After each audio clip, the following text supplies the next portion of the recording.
Now if we need to execute the top command inside the container, we can do it very easily. We can use docker container status stats and the container name.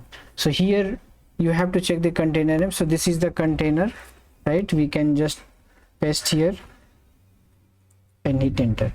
So now you can see the container ID, name, and how much CPU usage is there.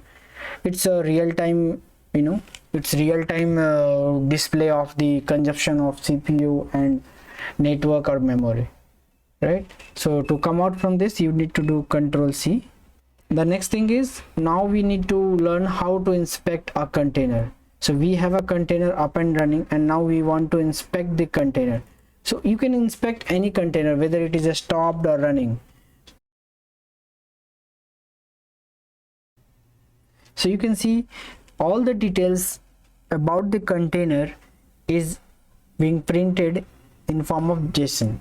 So now if we go top, we can see the argument passed, then we can see the status is running, it's okay, and then we can see the process ID as well. We have other details that we can understand when we understand about the volume and networking, those things. Network settings, as I said, right, you have information about network settings where you can see the gateway, you can see the port number, the host port number, host IP. This is the local host, right, my system, and this is the port which is running inside. This is the port mapping details, you can find it here. Okay, inspect will provide you enough details about the container. You can also see, right, about the environment path. So those are environment variables which has been mentioned. So that's it about this docker inspect. And another command we have like docker stop or docker kill. Docker container stop, docker container kill. So let's see first how to stop the running containers. So to do that, I'm going to again list down the containers which are running or stopped. So let's say I need to stop this container web server 2. So to stop this container, there are two ways, whether you can use a stop or kill. So let's use docker container stop, and you need to mention the container name.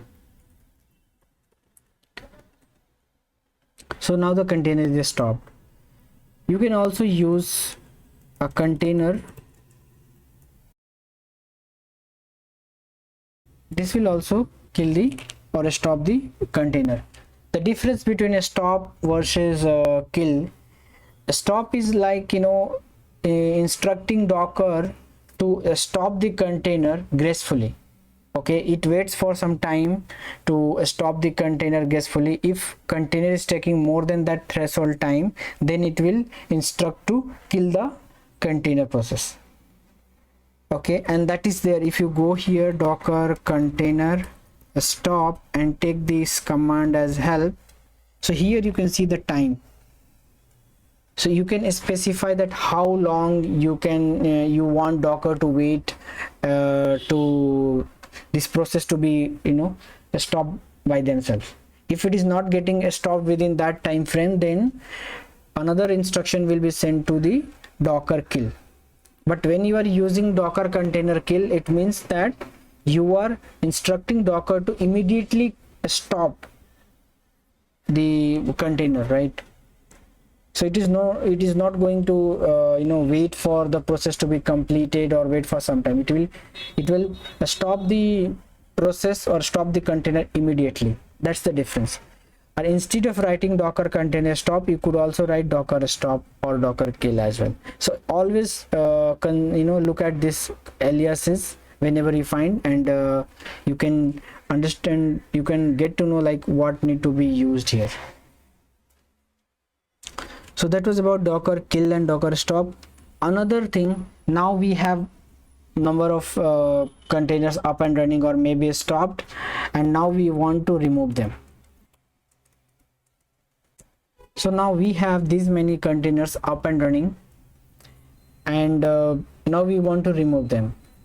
So there are two ways to do that operation. The first is you can use rm command, docker container rm, and now you can take the help as well, right? Help.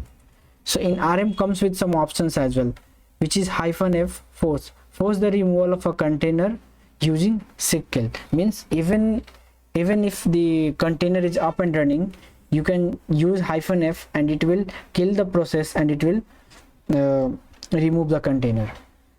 Okay, so now if you want to delete or remove anonymous volumes, that can also be done with the help of -b. That we will see later when we started learning Docker volumes. So as of now, like you know, right, Docker container rm, here we need to provide the container details, right? So you can mention all the containers one by one. Like let's say if you talk about the web server, right? So web server, to remove containers you can use either name or container id. You must have to put 3 letters of the container id. Okay, so now the container is removed. If we do docker container ls-a, you can see this web server and f44 is not there. It means web server 1 and web server is removed.